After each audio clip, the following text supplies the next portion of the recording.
하나님의 말씀은 전도서 2장 26절 말씀 보도록 하겠습니다.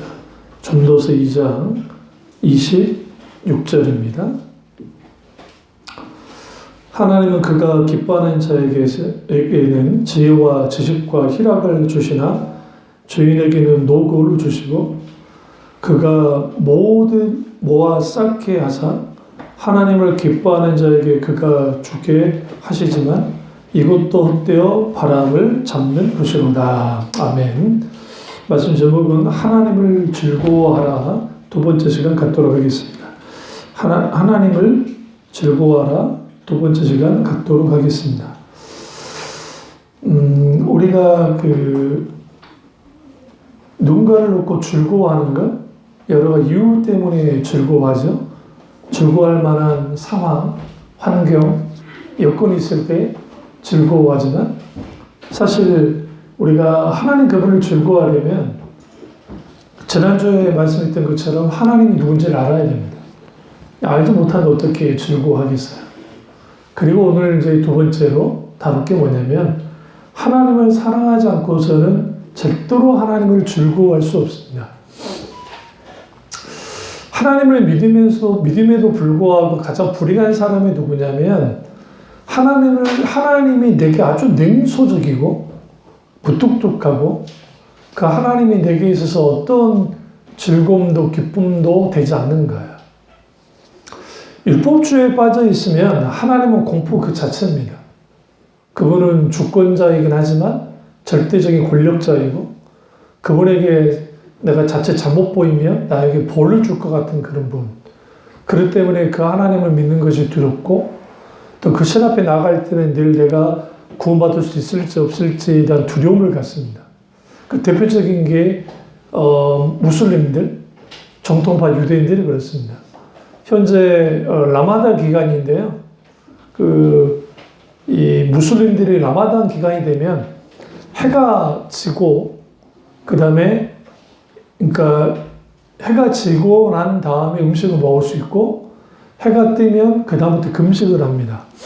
근데 그 사람들은 그게 뭐 하루 이틀이 아니고 제가 알기로 한 30일 이상 하는 것 같은데 그런데 그 사람들은 금식할 때 절대로 물도 마시면 안 돼요. 그리고 그거는 이제 음력에서 움직이기 때문에 라마단 기간이 계속 변합니다. 여기서 중요한 거는 라마단 기간에 금식을 하지 않아도 되는 두 부류가 있어요. 하나는 임신한 사람. 임신한 사람이 금식하면 이거 문제될 수 있잖아요. 그러니까 아이 때문에 그냥 봐주는 거예요. 또 하나는 이제 여자들이 한 달에 한 번씩 하는 거 있는 사람들. 그 사람들은 그 기간에 금식하면 안 되고 그거 끝난 다음에 벌충해야 돼요. 다른 사람은 라마단 기간에 금식이 끝나지만 그 기간만큼 이제 금식을 해야 됩니다. 왜 그렇게 할까요? 그거 하지 않으면 지옥 간다고 생각해요. 신이 노예죠. 내가 그 신에게 나의 종교심을 보여줘야 되고 그런 하나님을 믿는 사람들은 그들이 믿는 하나님은 성경에서 따왔을 줄 모르지만 성경의 하나님은 아닙니다. 분명한 것은. 정통파 유대인들 마찬가지죠. 그들은 하루에 3번씩 기도해야만 되고 무슬림들도 하루에 5번씩 기도해야 됩니다. 반면에 기독교인들은 마음대로 기도합니다. 마음대로 기도한다는 것은 마음대로 기도 안 한다는 거죠. 기도 안 해도 우리는 괜찮아요. 심지어는 식사 기도도 안 하는 사람들이 있어요. 아주 교만한 겁니다. 오만한 겁니다. 식사 기도 왜 해야 될까요? 그냥 내가 예수 믿는 거 보여주려고 그게 아니고 하나님 오늘 내가 음식을 먹음을 통해서 어쨌든 하나님 음식을 주시는 감사하고 귀하게 하나님 먹겠습니다. 저나 여러분이나 어떤 생명을 취해서 우리의 생명을 유지하는 겁니다. 식물도 마찬가지예요. 생명이 있잖아요. 동물도 마찬가지 생명이 있잖아요. 오늘날 우리는 음식을 대할 때 과거와 다른 게 뭐냐면 과거에는 예를 들어 돼지를 먹어야 돼? 그럼 돼지를 현장에서 잡아야죠. 근데 우리는 마트 가면 돼지 고기가 있어요. 다시 말하면 물품으로서 고기가 있어요. 그게 내가 그 생명을 내가 취한다 생각지 않아요. 우리 머릿속에. 생명을 주신 하나님이 우리에게 먹고 마시도록 하셨다. 그렇다면 우리는 하나님께 마땅히 감사 기도를 드려야죠. 근데 이런 경우가 있죠. 깜빡 잊고 식사 기도 못할 때가 있어. 그런 분도 있죠. 없어요? 그럼 다 먹고서나도 기도하셔야 돼요. 중간에 기도를 했는데 입을 씹었는데 기도 안 했네? 그럼 그 순간이라도 기도를 하는 거예요. 그것이 의식으로서가 아니라 내가 오늘날 먹고 사는 것은 하나님의 은혜로 된 것이다라는 사실을 기도로 하나님께 알리는 거예요. 적어도 하루에 3끼는 드시잖아요. 근데 문제는 뭐냐면 안 믿는 사람들과 함께 있을 때 내가 그리스도인인 것을 알지 못하게 하라. 응? 그래서 까딱 기도라는 거 아세요? 까딱 기도 몰라요? 식사기도 이거 순간 기도하는 거 까딱 기도. 왜 하나님 앞에 이러한 사소한 아주 사소하면서도 아주 기본적인 것도 하지 못하는가? 그분을 사랑하지 않기 때문에 그렇습니다. 그분을 알지 못하고 그분을 사랑하지 못하기 때문에. 그분을 사랑한다는 것은 그분을 믿는다는 것인데 믿음은 결국은 우리가 사랑하시는 하나님 그분을 향한 나의 전적인 신뢰와 확신을 드러내는 거예요. 그렇기 때문에 우리는 즐거워한다. 그분을 즐거워해야 되겠다. 근데 그 즐거움이 계속적으로 가냐고요? 안 되는 거죠. 왜요? 사랑이 식어져서.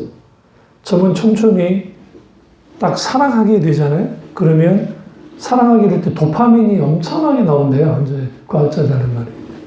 그러다 보면 모든 것이 다 좋아 보여요. 그리고 심지어는 그 신부 될 사람이 신랑 될 사람이 장애인이라 할지라도 기꺼이 결혼을 감수하는. 그리고 살아보니까 내가 왜 그랬을까가 이제 다가오는 거예요. 삶의 현실 속에서.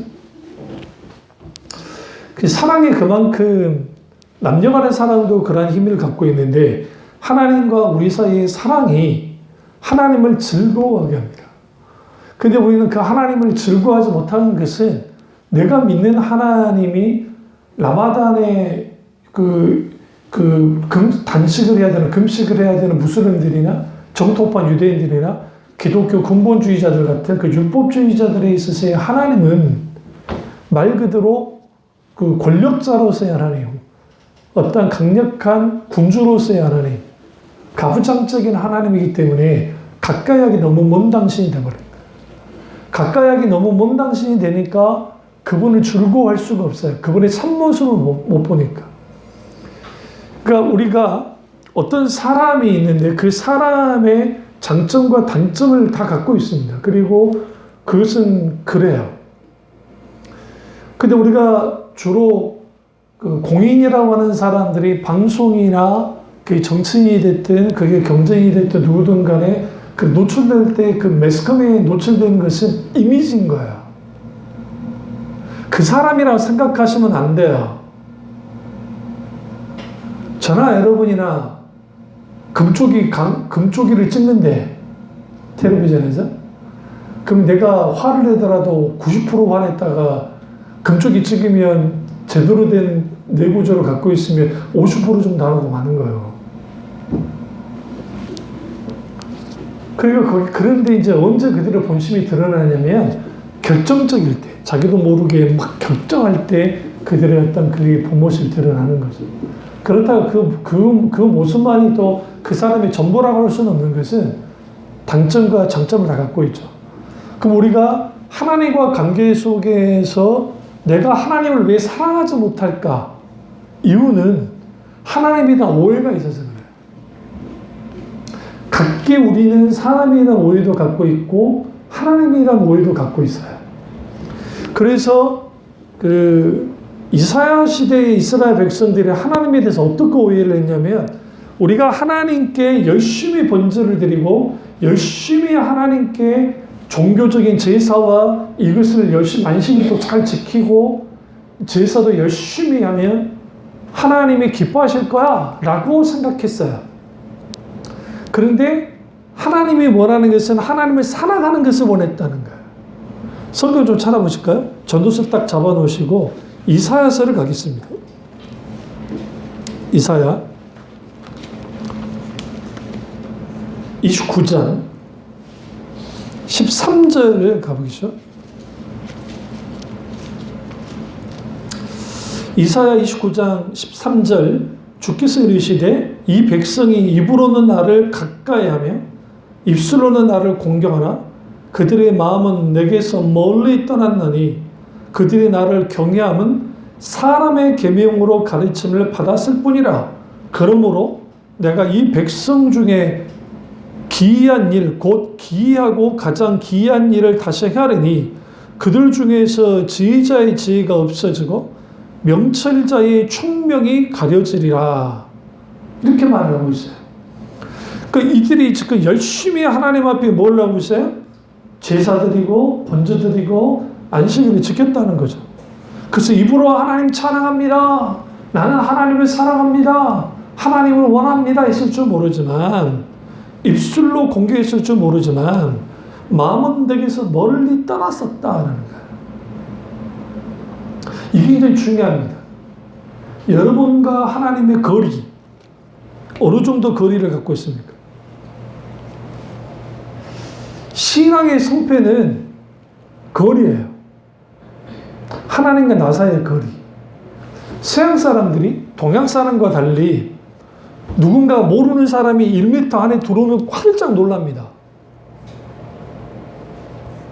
그리고 와일드한 사람들은 화를 내면서 때리기도 해요.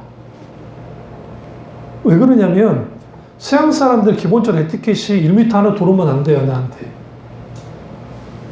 그러니까 길을 묻더라도 excuse me 하면서 다가오면 이 사람이 나한테 길을 묻는 거나 했을 때는 이 사람이 가까워 다가주지만 누군가가 불쑥 이렇게 다가오고. 그런데 우리나라 할머니들을, 아주머니들, 외국 사람, 외국 아가씨들이 와가지고 할 때 있으면 처자 어디서 왔어? 그러면 활짝 놀라는 거예요. 왜? 할머니가 위해를 가하지 않겠지만 그 문화 자체가 그래요. 그리고 동양의 문화 속에는 이 거리의 문화가 없어요. 거의 없어요. 그러니까 외국 사람들 입장에서는 아주 무례해 보이는 거예요. 무례해 보여요. 왜 무례해 보이냐면 살짝 이렇게 지나갈 때 어깨를 치고 가면 외국 사람들은 뭐라 그래요? 쏘리 그러잖아요. 쏘리. 우리나라 사람 치고 가도 미안합니다 하는 사람도 있지만 그런가 보다 하거든. 왜 그래요? 그 거리에 에티켓이 있으니까. 근데 일본 사람들은 무조건 스미마센. 그 이유가 뭐냐면 일본 사람들이 자기들이 유럽 사람이라 생각해요. 지금도 유럽 사람이라 생각해요. 그러니까 왜 그러냐면 그들은 메이지 유신 이후에 개화된 사람들이기 때문에 비록 동아시아에 살지만 자기들은 유럽 사람이야. 그래서 유럽산 마인드를 갖고 있어요.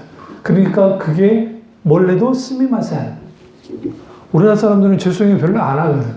특별히 할머니들 어깨를 치고 가도 가방으로 치고 가도 미안합니다 말 안 해. 아주 당당하고. 할아버지도 말하거든. 여기서 제가 말씀드리고 싶은 건 뭐냐면 하나님과의 관계 속에서 우리의 거리가 어느 정도가 되어야 되는가. 그것은 갓난아이가 엄마 그 포대기에 안겨있는 듯한 그 거리가 우리의 거리가 돼야 돼요. 하나님과.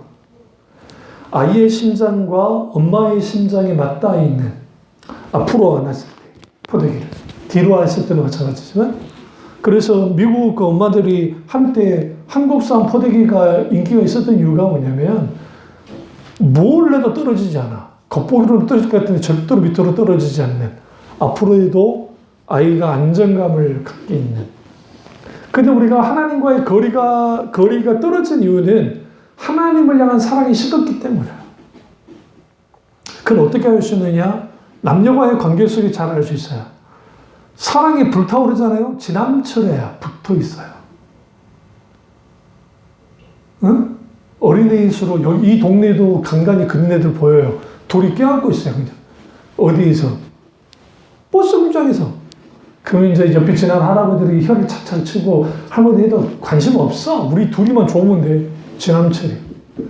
근데 이 동네에 할머니, 할아버지들 가신 거 보면 할아버지 앞에 가고 할머니 뒤에 따라가요. 우리는 동지. 응? 우리는 동지. 우리는 동지로서 사는 거야. 쌓인 정으로 사는 거야. 이게 뭐냐면 사랑의 관계 속에서 있게 되어지면 거리는 좁혀집니다.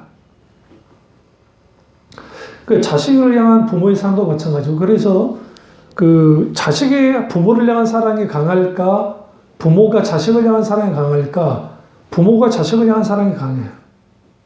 그건 어쩔 수 없어요. 똑같이 그 자식이 부모를 사랑한다고 할 때에는 그건 어떻게 할 수 있냐면 부모에게 용돈 드리는 거 보면 알 수 있어요, 우리가. 자식에게 용돈을 줄 때와 부모님께 용돈을 드릴 때 우리 태도를 보세요. 자식한테 용돈 줄 때는 쉽게 나가요. 근데 부모님께 용돈 드릴 때는 쉽게 나가야 되는데 쉽게 잘 안 나가요. 안 그런다고? 그거 효녀. 박수 쳐줘야 돼. 그럼 왜 그러냐면 예를 들어 그랬잖아요. 자신이 뭐 사달라고 하고 예를 들어 어떤 일을 크게 할 때 예를 들어 막 나 몇백만 원 써야 되고 할 때 자식일 때는 즉각 쉽게 지갑은 열지만 부모님일 때는 쉽게 잘 못 열어요. 좀 계산을 해보지. 어떻게 해야 되냐 고민하다가 이제 드리고 막 하기잖아요. 마찬가지로 하나님과 우리의 사랑의 기울기는 하나님의 사랑이 커요. 더. 상상보다 더 커요. 그러면 그 사랑에 내가 반응만 하면 되는데 반응하지 않는 거예요. 여기에서 우리가 하나님을 즐거워하지 못하는 이유가 있는 거예요. 그래서 소아시아 7교회에 공통적으로 하나님이 문제 삼은 게 하나님을 향한 사랑의 문제였어요. 하나님을 사랑하느냐? 그래서 에베소 교회를 향해서 너희가 하나님에 대한 첫사랑을 잃어버렸다. 내가 이 촛대를 옮겨버릴 수도 있어. 디모데후서 4장에서 말세의 전형적인 현상 중에 하나가 뭐냐? 하나님을 사랑하지 않고 하나님에 대한 사랑이 식어져요. 그런데 하나님을 향한 사랑이 식어질 때 나타나는 게 동성애예요. 성경에 잘 보시면 동성애는 남자가 여자가 사랑한다는 차원으로 끝나는 게 아니에요. 우리 생각에는 그냥 그러니까 기독교가 막 야 어떻게 남자가 여자가 막 그럴 수 있어 그것 때문에 이렇게 막 안 됩니다 라고 하는 게 아니라 소돔과 고모라 시대의 이 마지막까지 갔던 심판의 이유가 동성애 때문이었어요. 세 천사가 두 천사와 함께 이제 오잖아요. 세 천사 오잖아요. 그 롯의 집에 방문을 하잖아요. 두 천사가.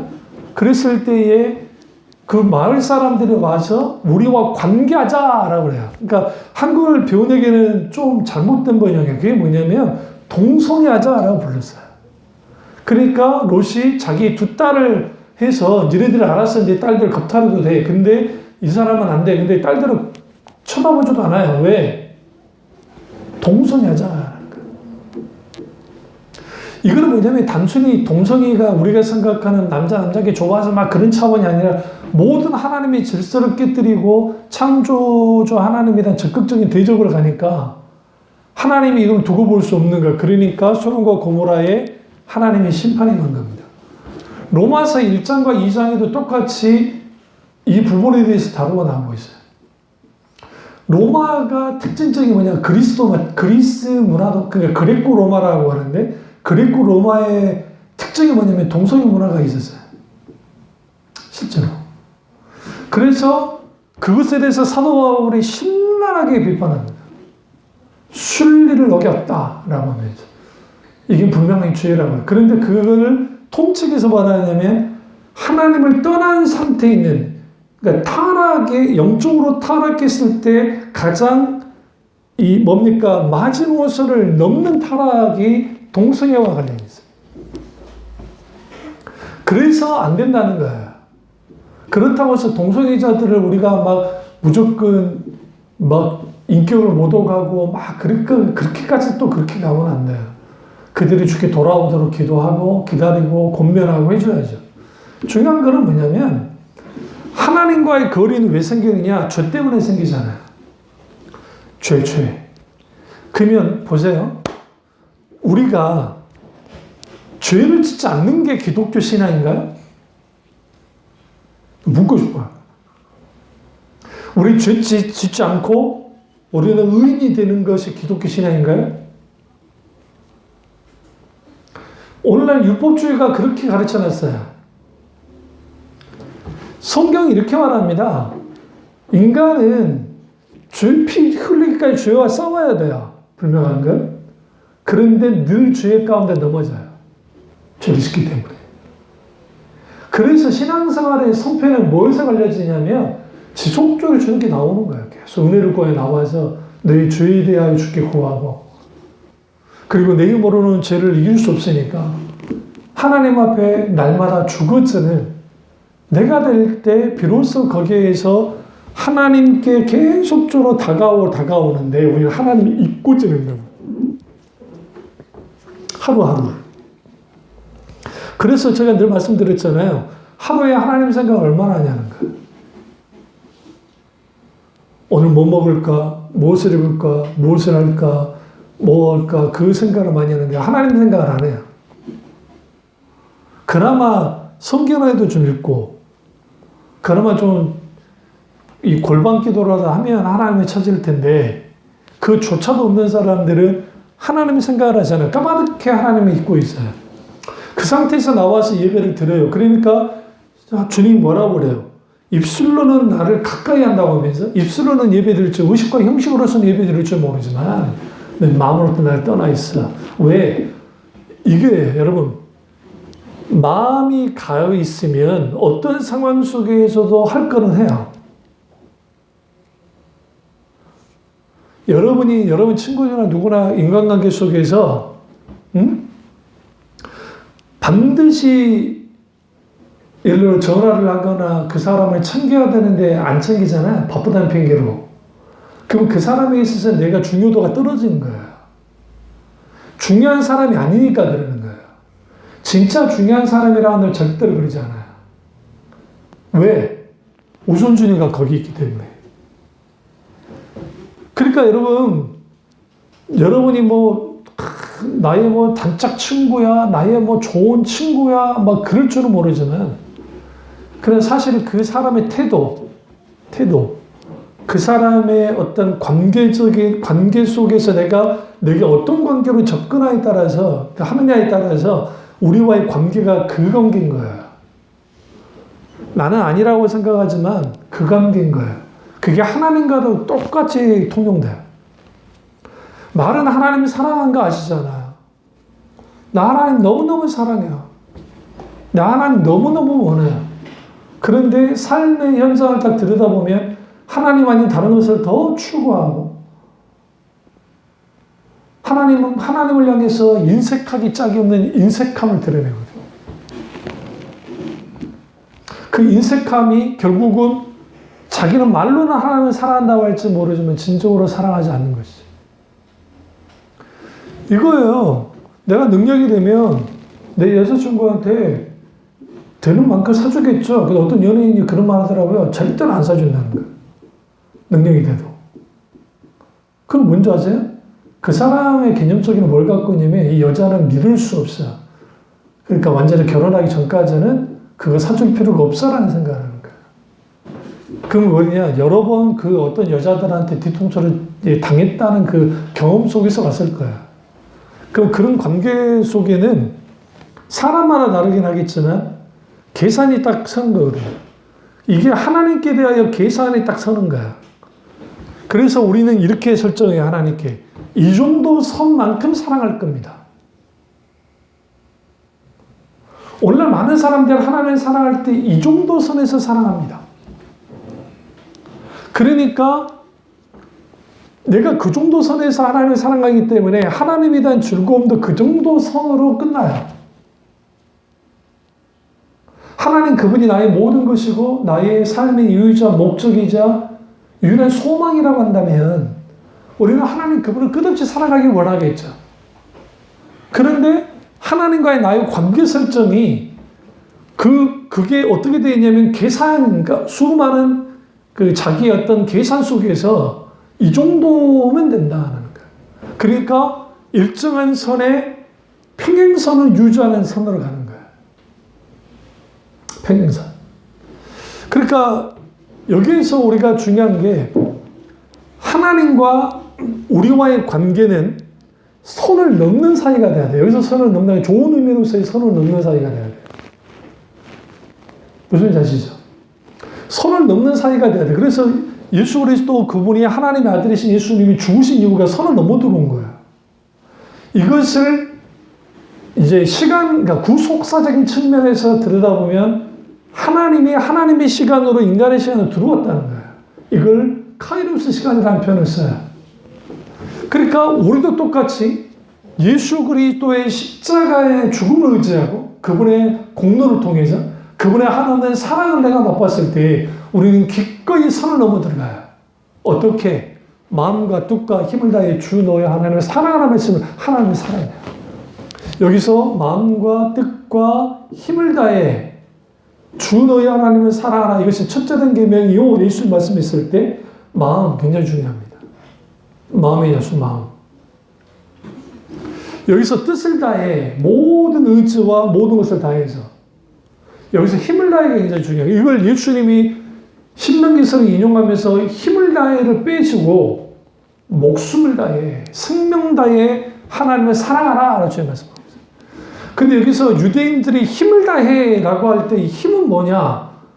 실질적인 우리의 행동이에요. 하나님을 향한 헌금, 드리는 헌금, 힘을 다해.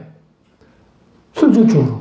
하나님을 향한 봉사, 힘을 다해서. 그래서 유대인들은 하나님을 힘을 다해 사랑한다는 것은 실질적으로 내가 헌물과 하나님을 향한 봉사와 이것을 힘을 다한다고 생각했어요. 그런데 예수님이 똑같이 힘을 다하는 그 의미 속에 또 하나의 의미를 뒀는데 그게 뭐냐면 생명을 다해 사랑이라는 거예요. 왜? 생명을 내어주는 사랑을 하나님 하셨기 때문에 나도 똑같이 생명을 내어주는 사랑을 하나님께 하는 거예요. 우리가 나이가 들어보면 들으니까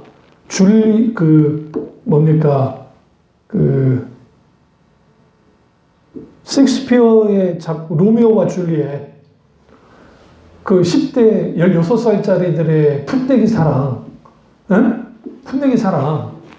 나이 드니까 풋내기 사랑이잖아요. 그러나 우리 또 예수 정도, 저는 또 진정한 사랑이야. 응? 그러잖아요. 근데 그 풋내기 사랑이 이제 뭐 둘 다 마지막 비극으로 끝나잖아요. 근데 원래 그 문학에 있어서 가짜 큰 핵심은 비극으로 다 가요, 원래. 희극이 아니에요. 그러니까 희극인 사실은 비극 속에서 희극이 있어요. 근데 왜 그런 사랑을 이렇게 했냐, 막 가족의 원수의 집안에서 이렇게. 근데 이거를 잘 들여다보시면 우리도 똑같이 하나님과 원수였어요. 원수끼리 살아가는 거예요. 근데 예수 그리스도가 뭐 했어요? 거기에 화해를 시킨 거죠. 우리는 화해가 있는 사람들, 그러니까 하나님과의 관계 속에서 거리를 좁힐 수 있는 것이 예수 그리스도 외에는 없어요. 그래서 우리의 삶을 들여다보시라고. 여러분의 신경 쓰는 것들, 여러분의 모든 집중하는 것들이 그냥 온통 먹고 살고 무엇을 먹을까, 무엇을 마실까, 무엇을 입을까만 있고 하나님에 대한 생각조차도 않고 산다고 해서 그리스도인이 아니에요. 그건 세상 사람과 똑같지. 그래서 식사기도가 왜 중요하냐면 적어도 점심을 먹을 거 아니야. 적어도 아침은 먹을 거 아니야. 아침은 안 먹더라도 저녁은 먹을 거 아니야. 그건 하나님께 기도하는 거야. 그리고 그분이 찾는 거죠. 똑같이 하나님 그분과의 이런 거리를 좁혔을 때 선을 넘어야 된다는 말은 뭐냐면 선을 넘는다는 것은 결국은 연합된다는 거예요. 하나가 되신다는 거예요. 그래서 요한복음에서 요한사도가 내가 너희 안에 너희가 너희 안에 할 때 예수님이 내 안에 예수님이 우리 안에 계신다. 이게 임마누엘의 성취야. 임마디엘의 성취. 이걸 요와 산마의 성취. 그런 사람들이 하나님과 친밀한 교제 속에 살아가요. 이런 사람들은 하나님을 사랑해요. 어떻게 사랑해요? 끝없이 사랑해요. 그런데 사랑이라는 것이 그냥 계속 쭉 유지됩니까? 그러진 않거든. 굴곡이 있거든. 권태감도 들고. 그러면 하나님을 향한 권태감이 왜 드는가를 들여다볼 필요가 있어요. 하나님을 향한 권태감은 나의 하나님께로부터 하나님을 향한 나의 물러섬에서 나타나요. 이걸 신학적인 용어로 신앙의 뒤로 물러남, 혹은 영적인 침체, 혹은 에돈 토저 목사님이 말했던 소위 말하는 습관적인 영적인 상태에 빠졌을 때에 하나님에 대한 사랑이 식어져 버린 거예요. 그러니까 하나님에 대한 사랑이 식어졌기 때문에 하나님이 나의 즐거움의 대상이 되지 않아요. 그러면 늘 거래하는 대상이 돼야 돼요. 내게 잘해주면 감사할게요. 내 문제를 해주면 기뻐할게요. 그러나 당신이 내게 뭐 해주지 않으면 안 돼요. 무슬림들이나 정토파 유대인들이나 근본주의적인 그 사람들이 갖고 있는 게 뭐냐면 자기 의와 자기 공덕과 자기 공로를 통해서 신이 내게 복 주고 내게 천국도 가져다 주고 내게 뭔가 주는 거예요. 신을 기쁘게 만들어서 내가. 근데 여러분 아셔야 돼요. 하나님을 우리의 인간적인 수단과 방법으로 기쁘게 할 방법이 없어요. 우리의 자원으로 없다고요. 스피리추얼 리소스, 영적인 자원밖에 없어요. 그래서 뭐냐면 예수 그리스도 그분을 통해서 하나님을 기쁘시게 할 수 있어요. 기쁘시게. 간증 프로들을 보시면 좋아요. 그러니까 제가 여러분 간증 프로 듣지 말라는 거 아니고 들으세요. 그러나 그것은 참고사항이다. 무슨 사항이다? 참고용이지 그게 교과서는 아니에요. 에? 공부 못한 것들이 참고서만 냅다 파요. 응? 교과서 필요 없이. 아닙니다. 그러니까 나의 신앙에 동기부여해 주는 것까지는 좋아요. 어제 어떤 목사님이 그 기도원에서 설교한 걸 잠깐 들었는데 예전에 있던 일이에요. 그 교회에. 근데 그 교회에 어떤 집사님이 늘 그 짠돌이 남편 밑에 살면서 하나님께 이제 11조도 하고 뭐다 해야 되겠는데 몰래 돈을 좀 모아가지고 교회에다 헌금해주면 2달에 한 번씩 그게 두둑이 팬다는 거야. 술 취해가지고. 폭력 남편인 거죠. 그때마다 눈탱이가 밤탱이 돼가지고 교회 사택에 와서 목사님 맞았어요. 그러면서 이제 후에 그분이 이제 변화돼서 안수집사가 됐대요, 남편이. 그러면서 웃어가면서 막 하면서 기도하면서 하나님 하면서 그렇게 이겨냈다는 거죠. 응? 그러니까 여러분들도 거기에 하나님을 향한 봉사와 이런 심는 것들과 이런 열심을 해서 우리가 이런 하나님의 놀라운 복을 받아야 됩니다. 그거예요. 실제 내용은. 응? 근데 그건 우리가 들여다본 적은 없잖아요. 그 사람이 진짜 그렇게 됐는지 어쩌는지 모르잖아요. 안수 집사가 됐어도 또 팬 인간인지 어떻게 알아요? 안 그래? 그럼 모르는 거야. 그냥 믿어주자고요. 문제는 뭐냐면 하나님과의 관계 속에서 우리가 볼 때에 내가 하나님을 향해서 뭔가를 해서 하나님을 기쁘게 해서 뭔가를 돌리겠다는 것이 율법주의예요. 그게 자기와 공로주, 공덕주의예요. 이게 불가능하다는 거예요. 기독교화는. 내 공로로 하나님이 나갈 길이 없어요. 그렇다 아무것도 하지 않고 그냥 있으라는 게 아니에요. 모든 내가 하나님과 관계 속에서 나를 끌어내는 동기는 뭐냐면 하나님에 대한 사랑이에요. 내가 사랑하기 때문에 금식을 하고 사랑하기 때문에 헌금을 하고 하나님을 사랑하기 때문에 예배를 드리고 하나님을 사랑하기 때문에 내가 음식 봉사하고 내가 하나님을 사랑하기 때문에 하나님에 대한 사랑 때문에. 근데 이게 소위 말하는 이 종이 한 장 차이예요. 내가 이렇게 한 것은 하나님의 사랑에서 한 거예요. 그렇게 보여요. 그게 이스라엘 시대 이스라엘 백성들 그랬다고요. 우리는 하나님을 사랑하기 때문에 이렇게 번제를 드리고 한 거 아닙니까? 그러니까 주님이 뭐라고 그래요? 너희는 마음으로부터 멀리 떠났고 나를 경외한 게 사람의 계명으로 가르침을 받았다. 사람의 계명은 뭐냐면 자기들이 만들어낸 종교적 의식과 형식 그걸 가지고 있다는 거예요. 그러면 사람의 계명의 핵심이 뭐냐면 자기 의와 자기 공덕과 자기 공로예요. 여기 특징이 뭐냐면 그들에겐 지혜가 없어지고 명철적인 총명이 가려졌다는 거예요. 그럼 오늘 본문을 딱 보시면 오늘 본문에서 뭐라고 말합니까? 여기 보시면 이 하나님을 기뻐하는 자에게 지혜와 지식과 희락을 주신다. 지혜와 지식과 희락. 이거 주신다는 거예요. 명철과 지혜가 하나님을 기뻐하는 자에게 주어져요. 그런데 중요한 건 뭐냐면 죄인에게는 노고를 준다. 하나님을 즐거워하지 않는 자는 노고를 준다. 힘들고 어려움을 준다. 그러나 이 모든 것들이 헛된 바람을 가지고 살아간다. 왜? 하나님을 즐거워하지 않는 사람들 속에서.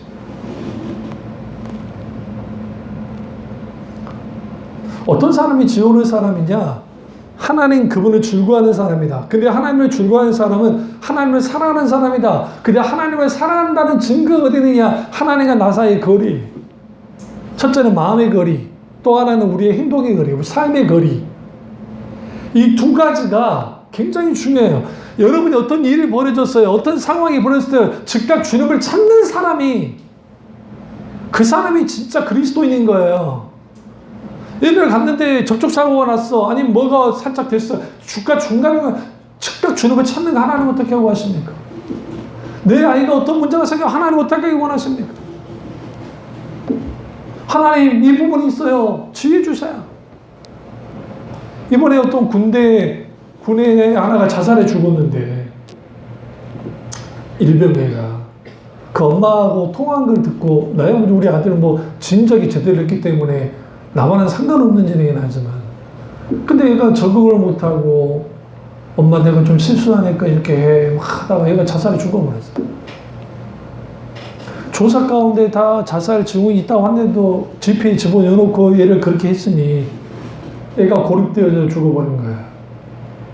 우리 아들 말 들어보니까 그 밑에 있는 후배도 자살한다 하는데 하는 짓이 뭐예요? 우리 아들한테 덤탱이 씌워놓고 니 잘 봐라, 관리 잘해주라. 그 정도 선 끝내버리는 거야. 그걸 적극적으로 무슨 시스템을 가지고 들어가는 게 아니라 그럼 군인들 머릿속에 뭘 갖고 있냐면 얘는 군인이잖아. 한 인격처럼 안 보는 거예요. 실제로 군인 현장에 보면 그냥 군인은 뭐예요? 소모품이에요. 인권이 신장돼서 그렇지.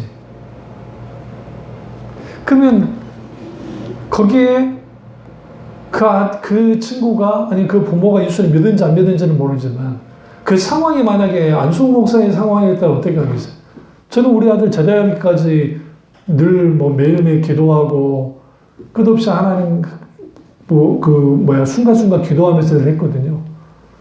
그러니까 그 기도하면서 하나님과의 관계 속에서 우리 아들과 함께 해달라고 하는. 그래 그 현장 속에는 그렇게 벌어지지 않을 수 있어요. 근데 우리가 하나 알아야 될 것은 뭐냐면 내 상황 속에서 하나님이 내가 힘들고 어려운 상황 가운데 그 하나님을 찾아도 불구하고 여전히 변화되지 않고 여전히 나를 누르는 상황, 힘들게 하는 상황이 벌어질 때 있어요. 그때는 두 가지 이유가 있어요. 하나는 하나님 나를 뭐하기 위해서 다루기 위해서고 또 하나는 뭐냐면 하나님이 그 안에서 나를 사용해서 그 모든 판도를 바꾸기 원하는 하나님의 계획이 있어요. 그게 요셉이 그랬고 하나님의 사람들이 그랬어요. 저도 똑같이 군에 있을 때 그랬거든요. 그러니까 우리 때까지 구태가 있던 시대이기 때문에 그래서 별일이 다 일어나고 하는 일들. 말로 못할 만큼의 그런 일들. 우리 어머니한테 말하지 못했던 일들 많아요. 또 매도 맞기도 하고 맞아본 적도 있고. 그러니까 그런 기억이 있으니까 10억조도 안 간다는 말을 하는 거예요. 네? 그러니까 경험 안 해본 사람들은 그게 별거 아닌 것 같아도 왜 그 10억, 그깟 10억보다 그때 그 치욕스러움이 내 나이가 지금 50 몇 살에 우리 형도 40살까지 군대 잡혀갖고 온 것까잖아요. 얼마나 싫네.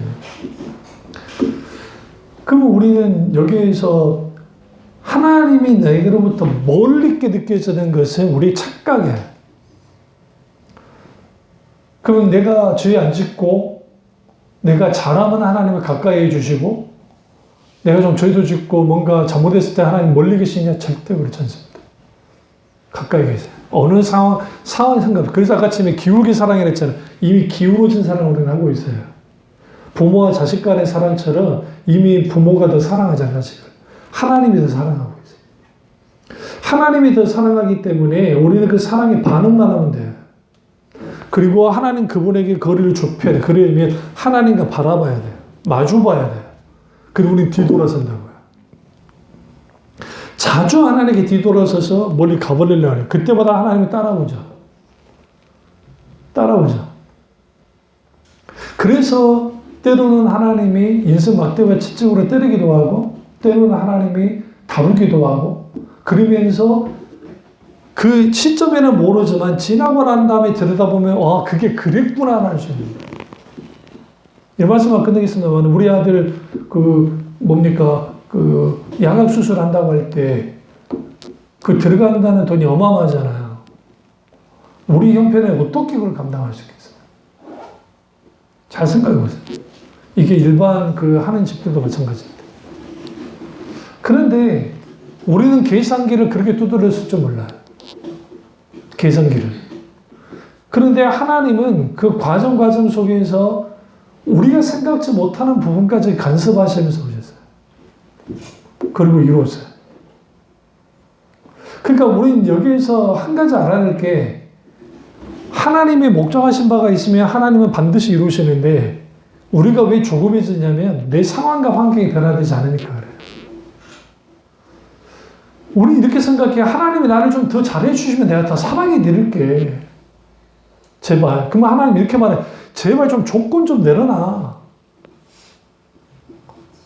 난 조건에 한 사람 원치 않아. 조건이 있다면 예수 그리스도의 십자가 외에는 없어.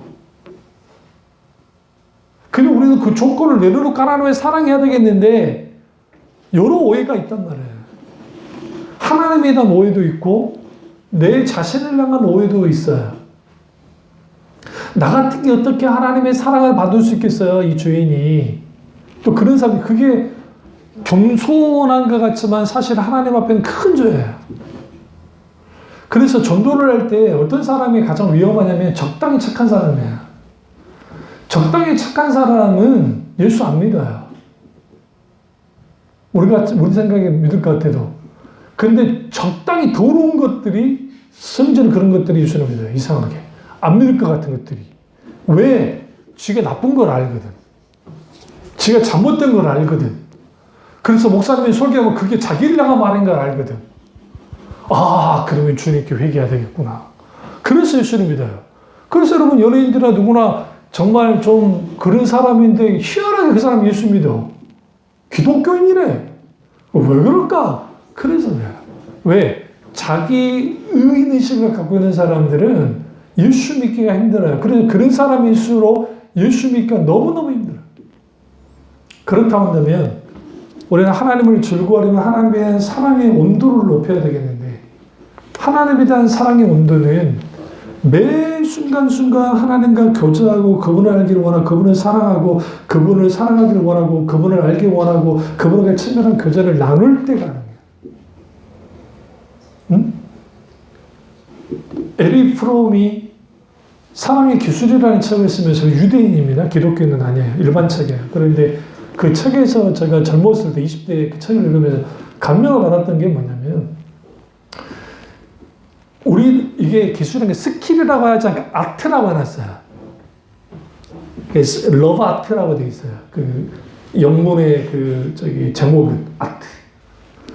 왜 아트냐? 스킬은 그냥 내가 반복적으로 이렇게 하면은 그냥 기술을 익히는 거야. 그러니까 트레이닝이란 말 아시죠? 트레이닝. 이게 트레이닝이 훈련이잖아요. 근데 이게 운동선수들이 트레이닝을 하죠. 그런데 기독교에서는 훈련을 영적 훈련하는 게 할 때 우리는 트레이닝 하지 않아요. 기독교는. 디시플린이에요. 디시플린. 영어 단어가 달라요. 경건을 연습할 때, 경건을 훈련할 때 그 단어가 트레이닝이 아니라 디시플린이에요. 디시플린은 뭐냐면 삶의 연장에서 빚어지는 거야. 하나님과 같이 부둥켜 안고 뒹굴어야 돼요. 여기 뒹굴다니 좋은 게 같이 굵어가며 그래서 내가 때로는 하나님께 죄도 짓고 또 하나님 보시기 아름답고 하는 그것을 하는 것 때로는 내가 정말 삶을 살면서 내 자존심이 깡그리 무너진 듯한 상황 직장생활 하다 보면 생기잖아요. 누군가 나를 그랬을 때 내가 막 무너져 버린단 말이죠. 그때 하나님을 기억하세요. 나를 어떻게 대하시는지 나를 어떻게 다가오시는지 예수 그리스도 하나처럼 여기시는데 지금 80억 중에 하나로서 사랑한 게 아니라 주님은 유일하게 지구에 딱 하나 있는 나로 사랑하시는 분이에요. 하나님도 마찬가지예요. 유일한 하나님으로 사랑하기를 원해요. 그 사랑의 관계가 있게 되었을 때 근데 그것이 그때 에리프롬이 임하라는 거야. 거기에서 우리는 뭐 해야 되냐 나와 너의 관계 속에 단순한 그게 아니라 관계 속에서 같이 가꿔야 된다. 갖고 나가야 사랑이 자라나는 것이다. 그러니까 자라나는 것이다. 단순히 뿅해서 감정작용만 보지 말아라. 내용은 그런 내용들이에요. 그럼 마찬가지로 하나님 관계 속에서도 처음 예수 믿어서 감정적으로 하나님을 사랑해요. 너무 뜨거우니까 너무 감정적으로 불타. 내가 지금 당장 북한에 가서 그냥 복음 전하고 순교하고 싶어. 하는데 1년도 안 돼서 팍 식어버려. 북한을 왜 가? 미쳤지. 내가 왜 가? 다른 사람이 가겠죠. 그러나 하나님을 향한 우리의 사랑을 갖고 나가고 그분과의 관계 속에서 할 때 이게 가능하려면 하나님은 묵상하셔야 돼요. 매 순간순간. 하나님 알기를 사랑하기를. 또 이것도 필요해요. 하나님이 나를 무한히 사랑하는 것을 알게 해달라고 기도하세요. 하나님의 사랑에 사랑을 하게 될 때 하나님을 사랑하게 됩니다. 이 놀라운 은혜가 저와 여러분께로 주님을 축원합니다. 기도하겠습니다. 기도하실 때 이 말씀이 나의 말씀이자 우리 말씀 되게 다 기도하겠습니다.